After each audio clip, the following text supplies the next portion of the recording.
Welcome to Learn and Love Music. I'm Duane Hulbert. Today we're going to look at the Chopin Études. Chopin wrote 24 Études altogether. Most of them have to do with technique. They're very difficult technically, and most students, when they study seriously, they always have to learn the Chopin Études. Today I'm going to give you tips and techniques on how to master some of the more difficult passages in these Études. Before we begin, I want to encourage all of you to subscribe to our channel, Learn and Love Music. I want to see you back again. So let's dig into Chopin's Études. First, I want to begin with some background on the Chopin Études, at least my experience with these wonderful pieces. When I was about 14 years old, my piano teacher in Minnesota gave me the Winter Wind Étude, the piece you just heard a little bit of. It's a great piece. It took me, I would say, weeks and weeks to get it down. I remember working on it one note at a time just to get it perfect. It was a real challenge for me when I was that age. These Études still are challenging to me. In fact, I remember when I was in New York City, going to Juilliard, I went to Carnegie Hall in New York, and I heard a pianist named Yuri Egorov. And he played all 24 of these Études in one sitting. It was so impressive. And since that day, I wanted to at least learn all of these Études and be able to teach them to students, but also use them in my recitals. But I fell in love with these pieces, not just because they're technically difficult, but because they're great pieces of music. The important part about these Études is knowing how to tackle the technique. A lot of it has to do with fingering and all of that, and a lot of it has to do with how you use your hands at the keyboard. So I'm going to start with the Opus 10 number 1. It's in C major. It's a dramatic piece, but it has a lot of difficulties because some big stretches, but arpeggios that continue on through the whole piece. Many of these Études are what you'd call perpetual motion pieces. They don't stop from beginning to end, and this is one of them, this Étude in C major. One of the things about this first Étude is that it has a lot of stretches in it, and it helps to have a big hand, but also when you're working on the Étude, you have to make sure that your hands are lined up perfectly in order to make the technique work for you. One of the things that I think about when I'm working on these Études is to think of it as like a violinist, going down bow, up bow, down bow, up bow. Maybe it just helps me so I don't get tight in my arms, so I keep my arms fluid and make them work efficiently in a piece like this. So the piece, most of the piece, as is most of the Chopin Études, have a technique in the right hand. This is the case here with this Opus 10. And it's a wonderful arpeggio that goes up and down on the keyboard. If you're too stiff with it, then the music gets a little bit tight. But if you can think of it almost like it's a melody, that's what makes it work. And if you practice it slowly, and because the entire keyboard is used for this Étude, as is most of the Études, you want to keep your hand kind of moving in one direction and going down.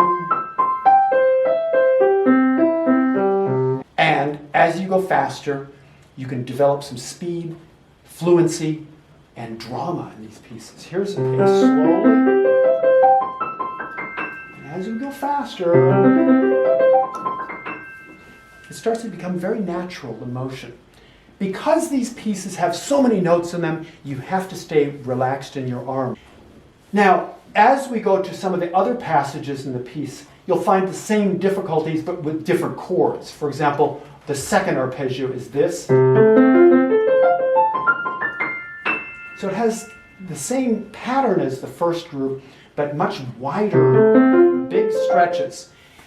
Many of you maybe don't have really big hands, but in this second line, you have to be able to not necessarily stretch, but you need to move your hand across. So as you work on this piece, make sure all of the 16th notes are kind of gliding across the keyboard. Never do you want to have jerky motions. You want to have it all one smooth line. And it's very important to keep your elbow relaxed, your hand relaxed. And you might want to do technical exercises. I like to do stop and go exercises, which would sound something like this.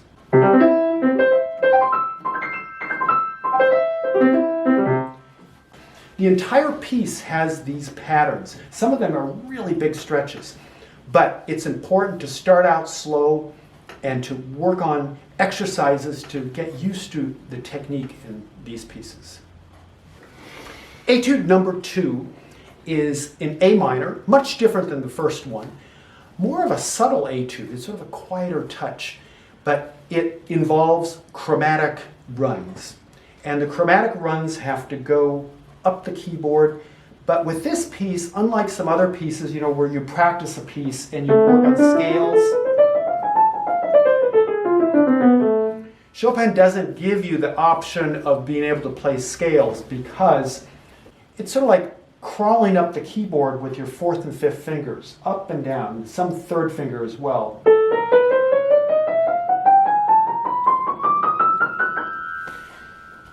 As you go faster, you have to be able to use the fingerings that Chopin put in the piece.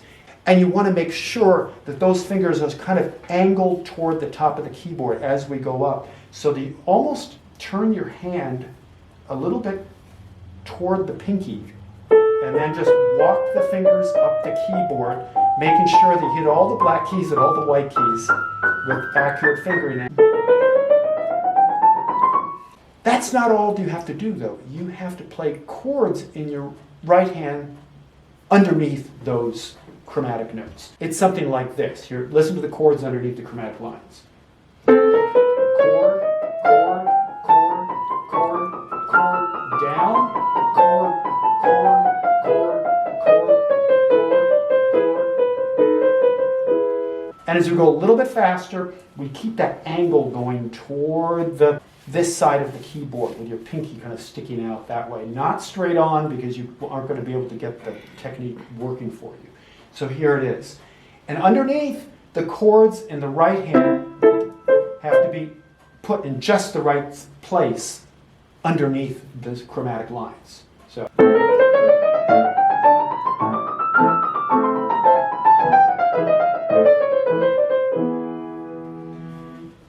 Next, we're going to look at the C-sharp minor etude, number 4 in the book. And this one has patterns that move upward in the keyboard, but they're in 16th notes. But I always practice with rhythms, as you notice with some of the other ones.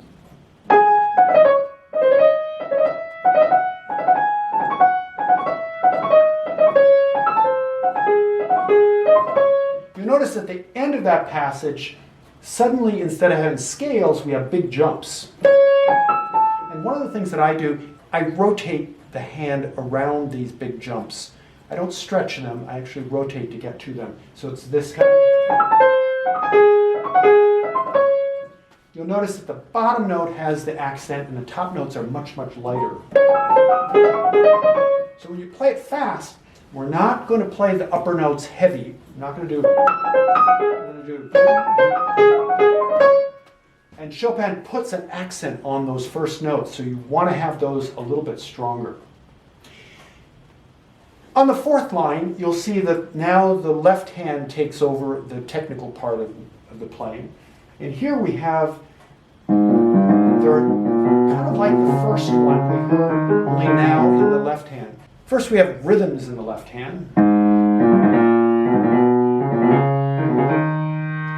Without stopping, it would be this. And the interesting thing is, as you look at the notes, you'll see 4 notes going up, 4 notes going up, 4 notes going up. But you can't play it this way. You have to play it with the beat. The beat is not necessarily accented, but you have it in your head where the beat is. So for example, if I counted 1, 2, 3, 4, 1, 2, 3, 4, 1, 2, 3, 4, you need to have that control, that rhythmic control, in order to make it work. Here's what happens when I put the right hand with it.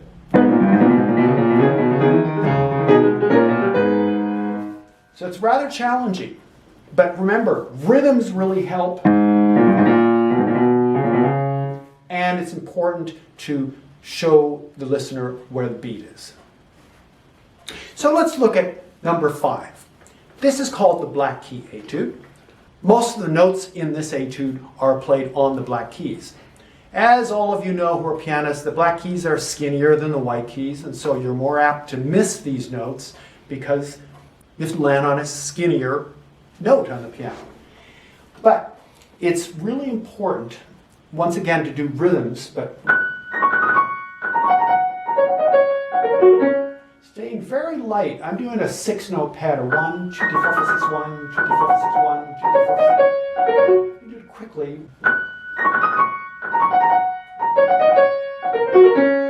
Put it together.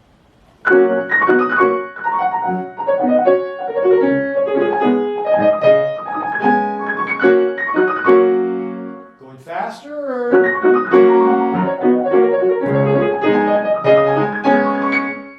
And when you practice this piece, obviously you have to start, like the other ones, to practice them slowly. You have to make sure that the beat has a little bit more sound to it than the notes around it. The problem with this etude too is that the thumb always occurs on a weak beat.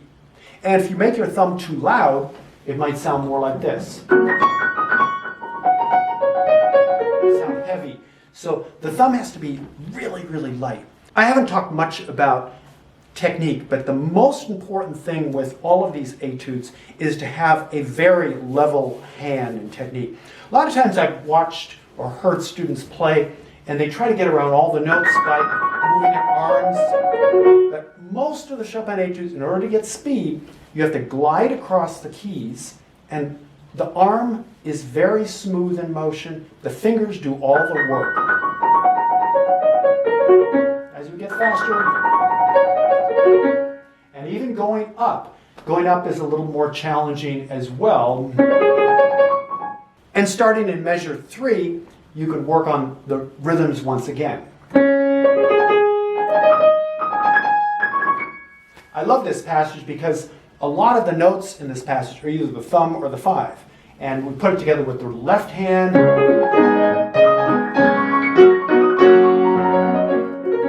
But remember, when you play this piece, you cannot be moving your wrist up and down. The wrist has to flow over the keyboards. The fingers do all of the finger work. I know that, I forget who it was, might have been Mozart, that taught his students how to put a coin on top of their hand and be able to play the piano really, really smooth. Great idea for this etude is just to test yourself. Don't move your hands up and down. The fingertips do all of the work. Let's try that. I think I might have a quarter in my pocket. Oh, look, I do have one. Now, in Chopin's time, he probably had a different kind of coin, but, you know, we can still use the American quarter. And as we go down, let me do it again. I got to get all the notes right. Well, I almost made it. Going up was a little more tougher because I had to go this. But remember, always smooth, always level. Fingers do the work, not the wrist and the arm. And the last tip is from Etude number 7. This is one of the few pieces in this set that involve double notes. The most famous one is the Etude in Thirds, which is in the second volume, Opus 25. This one is also difficult because Chopin makes double notes. So he has a third, a sixth, a third, a sixth, a third, a sixth, a third, a sixth. But when we go fast, it'll get kind of garbled unless you do some articulation. So what I do is, as an exercise, I play the first 2 notes fast.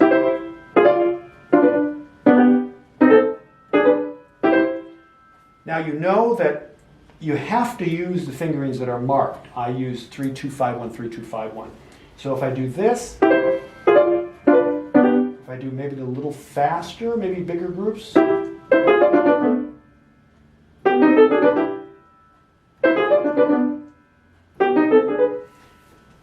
Another tip on this one, don't try to play legato. You won't be able to do it. Chopin writes a phrase line over these double notes, but basically the double notes have to be played shorter or at least phrased.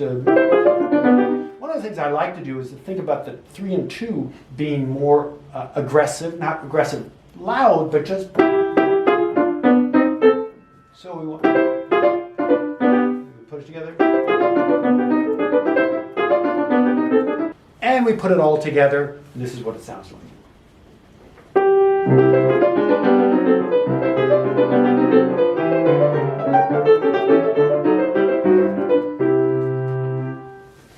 For those of you that want to be challenged even more, you can go into Opus 25, and there's an etude in thirds. They're all very difficult, but these in particular, these double note etudes, you really have to work hard to get it light, fast, and very effortless sounding. So I've given you some tips on how to play these difficult pieces from the Chopin etudes. For those of you that are advanced, you might want to page through these and find ones that fit your fancy. Some of them are not quite as difficult as the ones I did today. Even when we look through pieces, there are some beautiful ones. There's some that are slow. There are some that are very beautiful. One of my favorite ones is the harp etude.